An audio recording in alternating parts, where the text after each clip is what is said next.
pakai yang disebutkan para ulama tentang bolehlah mengusap wajah setelah salam itu. Nah, ini mengusap wajah setelah sholat atau doa, karena sholat ini disamakan dengan doa dan memang definisi sholat adalah doa secara bahasa lugawi. Imam As-Sun'ani dalam kitab Subulus Salam juz 2 halaman 709 disebutkan. Apa kata Imam As-Sun'ani? Di antara adab dan etika berdoa agar doa itu dikabulkan oleh Allah Ta'ala, maka mengangkat kedua tangan. Ini berdoa, mengangkat kedua tangan. Itu adab etika. Lalu mengusapkan tangan tadi ke wajah setelah berdoa, selesai berdoa. Alhamdulillahirabbil alamin. Setelah selesai berdoa, mengusap tangan ke wajah. Apa tujuannya? Kata Imam As-Sun'ani, mengusapkan tangan ke wajah tersebut memiliki makna yang sangat rasional. Bagaimana maksudnya? Agar Allah tidak mengembalikan kedua tangan orang yang berdoa dalam keadaan kosong. Kita meminta supaya tidak sia-sia doa itu. Berharaplah seorang hamba ini seakan-akan doa atau kedua tangan yang dia bukakan tadi, dia mohon kepada Allah tadi, seakan-akan diturunkan rahmat oleh Allah Ta'ala. Maka wajar, kata Imam As-Sun'ani, wajar seseorang yang berdoa itu ketika rahmat Allah itu diturunkan lalu diusapkan ke wajah. Apa maknanya? Sebagai anggota badan yang paling mulia, yang paling baik untuk dimuliakan. Itu maknanya. Jadi ada nilai tujuannya. Dan sholat disamakan dengan doa. Tapi ada juga hadis-hadis nanti yang kita lihat langsung Nabi mempraktekkan. Kalau waktu orang menentang itu jumpa hadis. Kita lihat dasar-dasar yang lain. Mazhab Hanafi. Ini ulama mazhab. Dalam mazhab Hanafi disebutkan dalam kitab Hasyiatus Syurah Balali ala Durrul Hukam, disebutkan bahwa kalimatnya thumma yahtimu biqaulihi ta'ala subhana rabbika. Maka kalau orang berdoa dia tutup doanya dengan kalimat itu. Kan biasa itu doa subhana rabbika rabbil izzati amma yasifun wa salamun 'alal mursalin walhamdulillahi rabbil alamin. Begitu orang berdoa. Lalu bagaimana saat dia baca itu? Liqauli Ali radhiyallahu anhu, dan ini ada riwayat dari Ali bin Abi Thalib radhiyallahu anhu. Kata Ali bin Abi Thalib, dia sebutkan hadis ini, Rasulullah SAW, man ahabba ayyattala bil mikyaril awfa min akhir yaumil qiyamah falyakun akhiru kalami idza qama min majlisi subhana rabbika. Nah, ini kalimat yang digunakan itu karena ada dasar ini. Siapa yang ingin menerima takaran pahala dengan takaran yang sempurna pada hari kiamat, hendaklah dia berdoa di akhir ucapannya itu dengan subhana rabbika, dan dia mengusap tangan dan wajah, mengusap tangannya ke wajahnya. Itu tujuannya supaya nanti mendapat takaran yang sempurna di akhirat, mengusapkan tangannya ke wajahnya. Lalu bagaimana? Hadis yang diriwayatkan dari qauli Ibnu Abbas, diriwayatkan dari Ibnu Abbas radhiyallahu anhu, qala Rasulullah sallallahu alaihi wasallam, idza da'awta Allah fad'u bi batini kaffaika wa la tad'u bi zuhurihima fa idza faraghta famsah bihima wajhaka. Kalau engkau berdoa, buka tangan, bermohon betul kepada Allah. Kalau selesai berdoa, famsah, usapkan tangan tadi, wajhaka, usapkan ke wajah. Ini hadis riwayat Ibnu Majah. Ini yang dijadikan dalil dalam mazhab Hanafi. Ini doa yang dikiaskan ke sholat, boleh juga kalau begitu. Nah, itu pemahaman ulama. Kita lihat lagi dalam mazhab Maliki. Dalam mazhab Maliki, Imam An-Nafrawi mengatakan, fa yustahabbu ay yamsaha wajhahu bi yadayhi aqibahu ay ad-du'a kama kana yaf'aluhu alaihi salatu wassalam. Dan sunnah hukumnya mengusap wajah dengan kedua tangan setelah berdoa sebagaimana yang dilakukan oleh Nabi sallallahu alaihi wasallam. Jadi ini dalam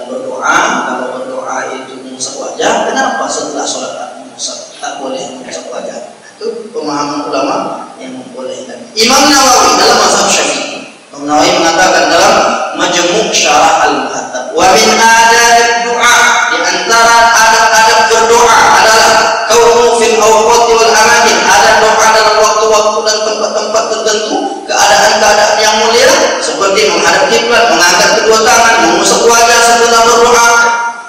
Nah, ini bahagian dari adab-adab dalam berdoa. Kalau begitu, sholat pun kita ingin setelah sholat tetap beradab, maka dikiaskanlah adab berdoa dengan sholat, karena sholat juga doa. Nah, ini pemahaman.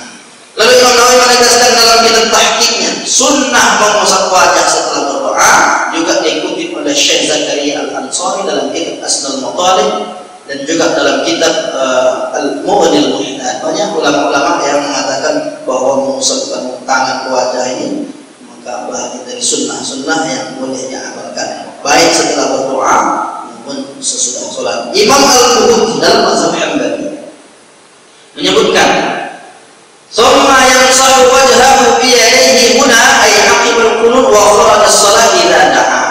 Kemudian orang yang berdoa mengusapkan wajahnya dengan kedua tangannya setelah kunut dan di luar salat ketika selesai berdoa. Ini pendapat dalam mazhab Hambali. Maksudnya tentu bukan kunut subuh, karena dalam mazhab Hambali kunut subuh bid'ah gitu. Maka kunut di Ramadan, di witir dan lain sebagainya. Nah, kemudian kita lihat dalilnya. Dalil hadis Nabi yang mengatakan bahwa dianjurkan mengusapkan tangan ke wajah itu apa? Hadis diriwayatkan dari Umar radhiyallahu anhu. Kata Umar, "Kana Rasulullah sallallahu alaihi wasallam, Rasulullah itu idza madda yadayhi fi du'a lam yardahu ma hatta yamsaha bihi ma wajhahu." Karena banyak juga orang kalau salat udah banyak orang menentangnya untuk mengusap tangan. Ini doa kan tentangnya. Doa kok angkat tangan? Angkat tangan disalahkan. Kok diusap wajah? Mana dalilnya? Mana dalilnya itu? Sekarang zaman dalil kayaknya. Orang sini dalil.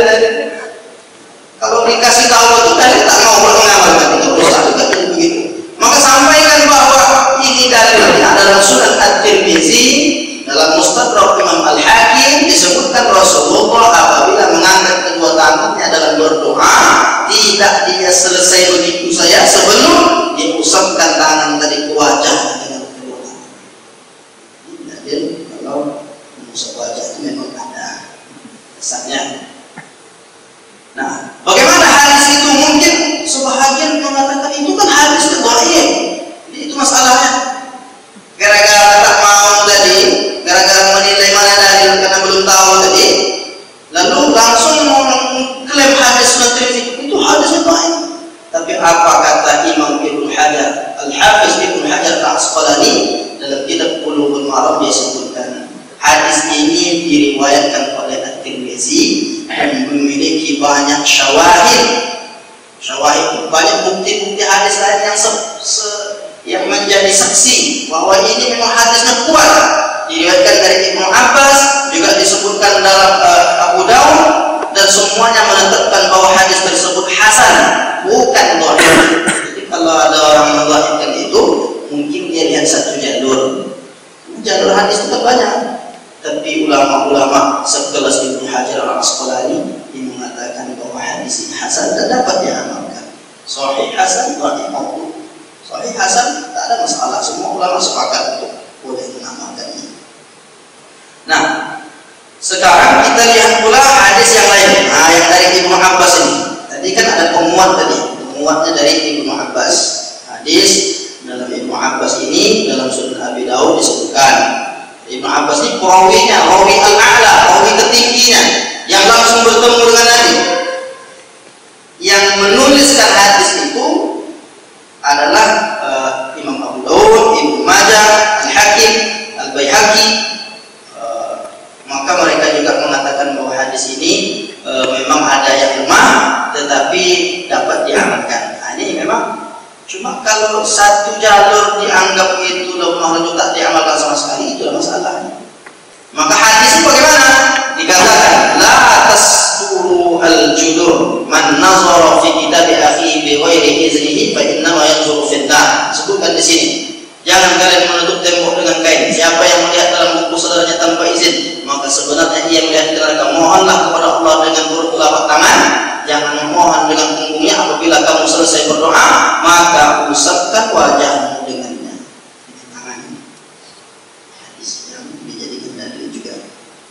Kemudian tentang bahwa Nabi mengusapkan tangannya ke wajah, hadis dalam Sunan Abi Daud juga diriwayatkan dari Sabit bin Yazid an abihi, dari ayahnya. Dia katakan anna nabiyya, bahwasanya Nabi sallallahu alaihi wasallam idza da'a, apabila dia berdoa, fa rafa'a yadayhi, dia angkat kedua tangannya, masaha wajhahu bi yadayhi, lalu mengusap wajahnya dengan kedua tangannya. Memang ada dalil untuk mengusapkan tangan ke wajah. Nah, tentang yang secara tekstual bahwa sesudah sholat ada enggak? Mungkin itu yang orang mau kan? Itu kan doa secara umum. Ada enggak hadisnya selesai sholat itu Nabi langsung mengusap tangan ke wajah? Maka hadisnya disebutkan dalam kitab I'anatul Talibin, dalam riwayat Tabrani, Ibnu Sudni disebutkan. Bagaimana diriwayatkan dari Anas bin Malik, karena Rasulullah sallallahu alaihi wasallam idza qada salatahu, kalimatnya bahwasanya Rasulullah apabila selesai melaksanakan salat, selesai melaksanakan qada salat, sudah selesai melaksanakan salat, masaha jabhatahu bi yadil yumna, dia usapkan wajahnya dengan tangan kanannya sambil berdoa. Ada pula doanya. Apa doa yang dibaca Nabi? Asyhadu an la ilaha illallahur rahmanur rahim, Allahumma adhib 'annil hamma wal hazan. Jadi kemungkinan besar itu hadisnya berjumpa kalau orang menyalahkan. Itu aja kemungkinan. Atau kalau jumpa hadisnya dhaif, itu kesimpulannya. Paling-paling kalimatnya hadis dhaif. Lihat jalur lain. Ini disebutkan dalam kitab I'anatul Talibin. I'anatul Talibin kitab populer dalam mazhab Syafi'i. Santri-santri kita belajar itu di pesantren-pesantren. I'anatul Talibin. Jadi tak ada masalah tentang mengamalkan itu. Ada hadisnya. Kalau nanti usul dhaifnya kan ada ulama yang bertikai tentang hadis dhaif. Bolehlah mengamalkan hadis dhaif. Imam As-Suyuti mengatakan boleh mengamalkan hadis dhaif selagi dhaifnya tidak parah, tidak ada pendusta dalam perawinya, tidak ada masalah sebetulnya. Mungkin boleh jadi ada orang yang amat menentang mengusapkan tangan ke wajah, itu boleh jadi karena dia tak mau mengamalkan hadis dhaif, kan itu masalahnya. Asal dhaif dia tak usah diamalkan sekali. Jadi kalau nanti baca doa Allahumma laka sumtu wa bika amantu wa ala rizqika aftartu bi rahmatika ya Allah, tidak usah diamalkan. Lalu mana yang mau diamalkan? Dhahaba zama'u wa badallatil uruq wa thabatal ajru insyaallah. Itu yang diamalkan yang sahih. Saya cek betul hadis itu Bapak Ibu. Ternyata dalam satu riwayat yang sahih Sunan Abi Daud, dua hadis yang digabungkan. Sahih, tidak ada masalah kalau mau. Dhahaba zama'u wa badallatil uruq wa thabatal ajru insyaallah. Allahumma laka sumtu wa bika amantu wa ala rizqika. Boleh. Kalau dilihat dari satu jalur yang riwayatnya Allahumma laka sumtu ini sampai aftartu, sanadnya lemah. Tapi lihat yang redaksi lain. Jadi harus banyak membaca hadis, jangan dapat satu hadis langsung disimpulkan dhaif, langsung ditentang hadis-hadis saja. Lihat pendapat ulama tentang seputar mengamalkan hadis dhaif. Nah, ini pertanyaan ditujukan kepada Syekh bin Baz, ulama Saudi, tentang mengangkat tangan, tentang mengusapkan tangan ke wajah setelah berdoa.